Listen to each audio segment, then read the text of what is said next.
प्रणाम है आप सभी का और स्वागत है आपका हमारे चैनल आत्म से अध्यात्म की ओर में। आज हम इस वीडियो के माध्यम से जानेंगे श्रीमद् भागवत महापुराण के चतुर्थ स्कंद के 28वें अध्याय के विषय में। सतगुरु सतनाम आदिमाता अलख निरंजन हुवहु वांछित फल दुहक भंजन। ओम श्री गणेशाय नमः। अथ अष्टाविंशो अध्यायः। शीर्षक पुरज्जन को स्त्री योनि की प्राप्ति और अविज्ञात के उपदेश से उसका मुक्त होना। तो आइए अब कथा का आरंभ करते हैं। श्री नारद जी कहते हैं कि राजन, फिर भय नामक यमराज के आज्ञाकारिक सैनिक प्रज्वार और काल कन्या के साथ इस पृथ्वी तल पर सर्वत्र विचरने लगे। एक बार उन्होंने बड़े बेग से बूढ़े सांप से सुरक्षित और संसार की सब प्रकार सुख सामग्री से संपन्न पुरज्जनपुरी को घेर लिया। तब जिसके चंगुल में फंसकर पुरुष शीघ्र ही निहसार हो जाता है, वह काल कन्या शोषण से उस पुरी की प्रजा को भोगने लगी। उस समय वे यवन भी काल कन्या के द्वारा भोगी जाती हुई उस पुरी में चारों ओर से भिन्न भिन्न द्वारों से घुसकर उसका विध्वंस करने लगे। पुरी के इस प्रकार पीड़ित किए जाने पर उसके स्वामित्व का अभिमान रखने वाला तथा ममताग्रस्त बहुकुटुंबी राजा पुरज्जन को भी नाना प्रकार के क्लेश सताने लगे। काल कन्या के आलिंगन करने से उसकी सारी स्त्री नष्ट हो गई तथा अत्यंत विषयासक्त होने के कारण वह बहुत दीन हो गया। उसकी विवेक शक्ति नष्ट हो गई। गंधर्व और यवनों के शोषण से उसका सारा ऐश्वर्य लुट गया। उसने देखा कि सारा नगर नष्ट भ्रष्ट हो गया है। पुत्र पौत्र भृत और अमात्य वर्ग प्रतिकूल होकर अनादर करने लगे हैं। स्त्री स्नेह शून्य हो गई है। मेरी देह को काल कन्या ने वश में कर रखा है और पांचाल देश शत्रुओं के हाथ में पड़कर भ्रष्ट हो गया है। यह सब देखकर राजा पुरज्जन अपार चिंता में डूब गया और उसे उस विपत्ति से छुटकारा पाने का कोई उपाय ना दिखाई दिया। काल कन्या ने जिन्हें निहसार कर दिया था, उन्हीं भोगों की लालसा से वह दीन था। अपनी परलौकी गति और बंधुओं जने से स्नेह वंचित रहकर उसका चित्र केवल स्त्री और पुरुष के लालन पालन में ही लगा हुआ था। ऐसी अवस्था में उनसे बिछड़ने की इच्छा होने पर भी उसे उस पुरी को छोड़ने के लिए बाध्य होना पड़ा, क्योंकि उसे गंधर्व और यवनों ने घेर रखा था तथा काल कन्या ने कुचल दिया था। इतने में ही यमराज भय के बड़े भाई प्रज्वार ने अपने भाई का प्रिय करने के लिए उस सारी पुरी में आग लगा दी। जब वह नगरी जलने लगी तब पुरवासी सेवक वृंद संतान वर्ग और कुटुंब की स्वामिनी सहित कुटुंब वत्सल पुरज्जन को भी बड़ा दुख हुआ। नगर को काल कन्या के हाथ में पड़ा देख उसकी रक्षा करने वाले सर्प को भी बहुत पीड़ा हुई, क्योंकि उसके निवास स्थान पर भी यवनों ने अधिकार कर लिया था और प्रज्वार उस पर भी आक्रमण कर रहा था। जब उस नगर की रक्षा करने में सर्वथा असमर्थ हो गया, जिस प्रकार जलते हुए वृक्ष के कोटर में रहने वाला सर्प उससे निकल जाना चाहता है, उसी प्रकार उसने भी महान कष्ट से कांपते हुए वहां से भागने की इच्छा की। उसके अंग प्रत्यंग ढीले पड़ गए थे तथा गंधर्वों ने उसकी सारी शक्ति नष्ट कर दी थी। अतः जब यवन शत्रुओं ने उसे जाते देख रोक दिया, तब वह बहुत दुखी होकर रोने लगा। गृहासक्त पुरज्जन देहगेह आदि में मेरे और मेरेपन का भाव रखने से अत्यंत बुद्धिहीन हो गया था। स्त्री के प्रेम पास में फंसकर वह बहुत दीन हो गया था। अब जब इनसे बिछड़ने का समय उपस्थित हुआ, तब वह अपने पुत्री पुत्र पौत्र पुत्रवधू दामाद नौकर और घर खजाना तथा अनन्याय जिन पदार्थों में उसकी ममता भर शेष थी, उन सबके लिए इस प्रकार चिंता करने लगा। हाय, मेरी भार्या तो बहुत घर गृहस्थी वाली है। जब मैं परलोक को चला जाऊंगा तब यह असहाय होकर किस प्रकार अपना निर्वाह करेगी। इसे इन बाल बच्चों की चिंता खाए जाएगी। यह मेरे भोजन किए बिना कभी भोजन नहीं करती थी और स्नान किए बिना स्नान नहीं करती थी। सदा मेरी सेवा में तत्पर रहती थी। मैं कभी रूठ जाया करता तो यह बड़ी भयभीत सी हो जाती थी और छिड़कने लगता तो डर के मारे चुप हो जाती थी। मुझसे कोई भूल हो जाती तो यह भी मुझे सचेत कर देती थी। मुझ में इसका इतना अधिक स्नेह है कि यदि मैं कभी परदेश चला जाता था तो यह विरह व्यथा से सूख कर काटा हो जाती थी। यूँ तो यह वीर माता है, तो भी मेरे पीछे क्या यह गृहस्थ आश्रम का व्यवहार चला सकेगी। मेरे चले जाने पर एकमात्र मेरे ही सहारे रहने वाले ये पुत्र और पुत्री कैसे जीवित धारण करेंगे। ये तो बीच समुद्र में नाव टूट जाने से व्याकुल हुए यात्रियों के समान बिलबिलाने लगेंगे। यद्यपि ज्ञान दृष्टि से उसे शोक करना उचित न था, फिर भी अज्ञानवश राजा पुरंजन इस प्रकार दिन बुद्धि से अपने स्त्री पुत्र आदि के लिए शोकाकुल हो रहा था। इसी समय उसे पकड़े जाने के लिए वहां भय नामक यवन राज आ धमका। जब यवन लोग उसे पशु के समान बांधकर अपने स्थान को ले चले, तब उसके अनुचरणगत अत्यंत आतुर और शोकाकुल होकर उसके साथ हो लिए। यवनों द्वारा रोका हुआ सर्प भी उस पुरी को छोड़कर इन सबके साथ ही चल दिया। उसके जाते ही सारा नगर छिन्न-भिन्न होकर अपने कारण में लीन हो गया। इस प्रकार महाबली यवनराज के बलपूर्वक खींचने पर भी राजा पुरंजन ने अज्ञानवश अपने हितैषी अपने पुराने मित्र अविज्ञात का स्मरण नहीं किया। उस निर्दय राजा ने जिन यज्ञ पशुओं की बलि दी थी, वे उसकी दी हुई पीड़ा को याद करके उसे क्रोधपूर्वक कुटारों से काटने लगा। वह वर्षों तक विवेकहीन अवस्था में अपार अंधकार में पड़ा निरंतर कष्ट भोगता रहा। स्त्री की आसक्ति उसे यह दुर्गति हुई थी। अंत समय में पुरंजन को उसी का चिंतन बना हुआ था, इसीलिए दूसरे जन्म में वह निप्रश्रेष्ठ विदर्भराज के यहाँ सुंदरी कन्या में होकर उत्पन्न हुआ।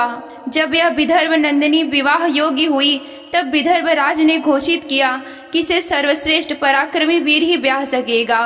तब शत्रुओं के नगरों को जीतने वाले पांडेय नरेश महाराज मलय ध्वज ने समर भूमि में समस्त राजाओं को जीतकर उसके साथ विवाह किया।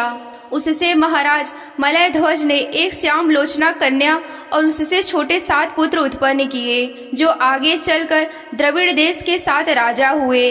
राजन, फिर उनमें से प्रत्येक पुत्र के बहुत बहुत पुत्र उत्पन्न हुए, जिनके वंशधर इस पृथ्वी को मनवंतर से अनंत तक तथा बाद भी भोगेंगे। राजा मलय ध्वज की पहली पुत्री बड़ी व्रतशिला थी। उसके साथ अगस्त ऋषि का विवाह हुआ था। उससे उनकी दृढ़च्युत नाम का पुत्र हुआ और दृढ़च्युत का विवाह इद्भवाह से हुआ।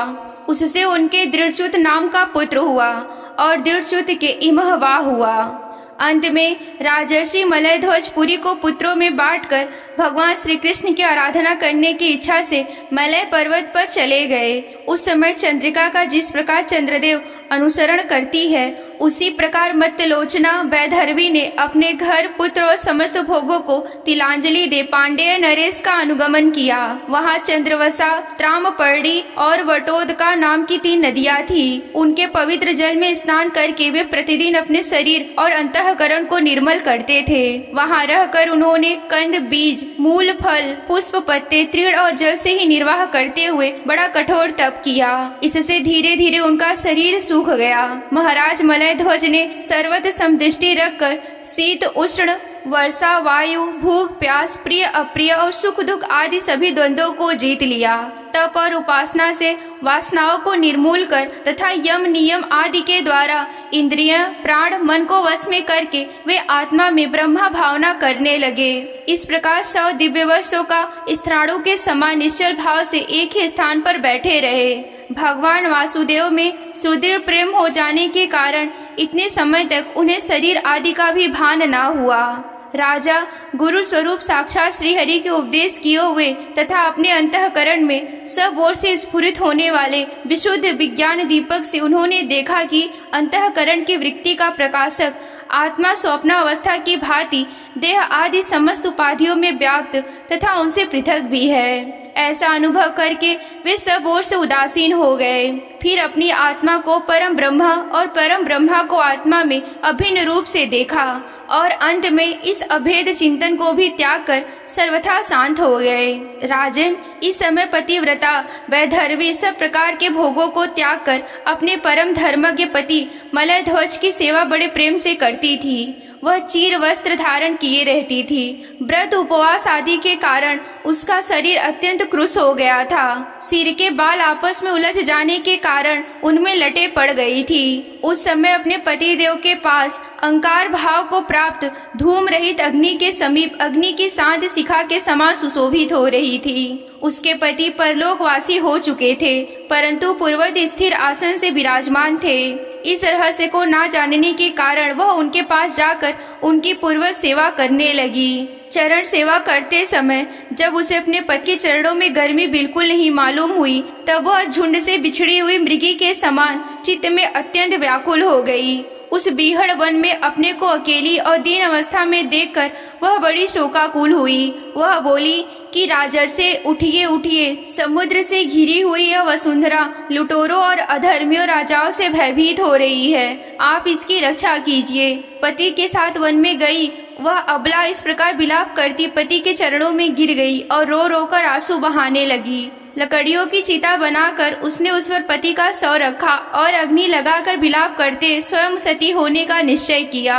राजन, इसी समय उसका कोई पुराना मित्र एक आत्मज्ञानी ब्राह्मण वहां आया। उसने उस रोती हुई अबला को मधुर वाणी से समझाते हुए ब्राह्मण ने कहा कि तू कौन है, किसकी पुत्री है और तू जिसके लिए शोक कर रही है वह यह सोया हुआ पुरुष कौन है? क्या तू मुझे नहीं जानती? मैं वही तेरा मित्र हूँ जिसके साथ तू पहले विचरा करती थी। सखे, क्या तुम्हें अपनी याद आती है? किसी समय मैं तुम्हारा अविज्ञात नाम का सखा था। तुम पृथ्वी भोग भोगने के लिए निवास स्थान की खोज में मुझे छोड़कर चले गए थे। आर्य, पहले मैं और तुम एक दूसरे के मित्र और मानस निवासी हंस थे। हम दोनों का सहस्त्रों वर्षों तक बिना किसी का निवास स्थान के ही रहते थे। किंतु मित्र, तुम विषय भोगों की इच्छा से मुझे छोड़कर यहाँ पृथ्वी तल पर चले आए। यहाँ घूमते घूमते तुमने एक स्त्री का रचा हुआ स्थान देखा। उसमें 5 बगीचे, 9 दरवाजे, 1 द्वारपाल, 3 परकोटे, 6 वैश्यकुल और 5 बाजार थे। वह 5 उपादान कारणों से बना हुआ था और उसकी स्वामिनी एक स्त्री थी। महाराज, इंद्रियों के 5 विषय उसके बगीचे थे, 9 इंद्रियां छिद्र के द्वार थे, तेज, जल और अग्नि 3 परकोटे थे, मन और 5 ज्ञानेंद्रियां, 6 वैश्यकुल थे, क्रिया शक्ति रूप कामेंद्रियां ही बाजार थी, 5 भूत ही उसके कभी न क्षण होने वाले उपादान कारण थे और बुद्धि शक्ति ही उसकी स्वामिनी थी। यह ऐसा नगर था जिसमें प्रवेश करने पर पुरुष ज्ञान शून्य हो जाता है, अपने स्वरूप को भूल जाता है। भाई, उस नगर में उसकी स्वामिनी के फंदे में पड़कर उसके साथ विहार करते करते तुम अपने स्वरूप को भूल गए थे और उसी के संग से तुम्हारी यह दुर्दशा हुई है। देखो, तुम ना तो विदर्भराज की पुत्री हो और ना ही यह वीर मलयध्वज तुम्हारा पति है। जिसने तुम्हें 9 द्वारों के भीतर बंद किया था उस पुरजनी के पति भी तुम नहीं हो। तुम पहले जन्म में अपने को पुरुष समझते थे, अब सती स्त्री मानते हो। यह सब मेरी फैलाई हुई माया है। वास्तव में तुम ना पुरुष हो और ना ही स्त्री, हम दोनों तो हंस हैं। हमारा जो वास्तविक स्वरूप है उसका अनुभव करो। मित्र, जो मैं हूँ वही तुम हो, तुम मुझसे भिन्न नहीं हो। तुम विचार पूर्वक देखो, मैं भी वही हूँ जो तुम हो। ज्ञानी पुरुष हम दोनों में कभी ऐसा थोड़ा भी अंतर नहीं देखते। जैसे एक पुरुष अपने शरीर की परछाई को शीशे में और किसी व्यक्ति के नेत्र में भिन्न भिन्न रूप से देखता है, वैसे ही एक आत्मा विद्या और अविद्या की उपाधि से भेद से अपने को ईश्वर और जीव के रूप में दोनों प्रकार से देख रहा है। इस प्रकार जब हंस ने उसे सावधान किया तब वह मानसरोवर का हंस अपने स्वरूप में स्थित हो गया। उसे अपने मित्र के विछोह से भूला हुआ आत्मज्ञान फिर से प्राप्त हो गया। प्राचीन बरही, मैंने तुम्हें परोक्ष रूप से यह आत्मज्ञान का दिग्दर्शन करवाया है, क्योंकि जगत कर्ता जगदीश्वर को परोक्ष वर्णन ही अधिक प्रिय है। यहीं पर श्रीमद् भागवत महापुराण के चतुर्थ स्कंद का 28वां अध्याय समाप्त होता है। अगर आप श्रीमद् भागवत महापुराण की कथा में रुचि रखते हैं और विस्तार पूर्वक वर्णन ही सुनना चाहते हैं तो हमारे चैनल को सब्सक्राइब कर लें। ये अध्याय आप सभी को कैसा लगा हमें कमेंट करके बताएं। आज के वीडियो में बस इतना ही। मिलते हैं अगले वीडियो में। तब तक के लिए आप सभी को जय आदि शक्ति भोलेनाथ जी। हर हर महादेव।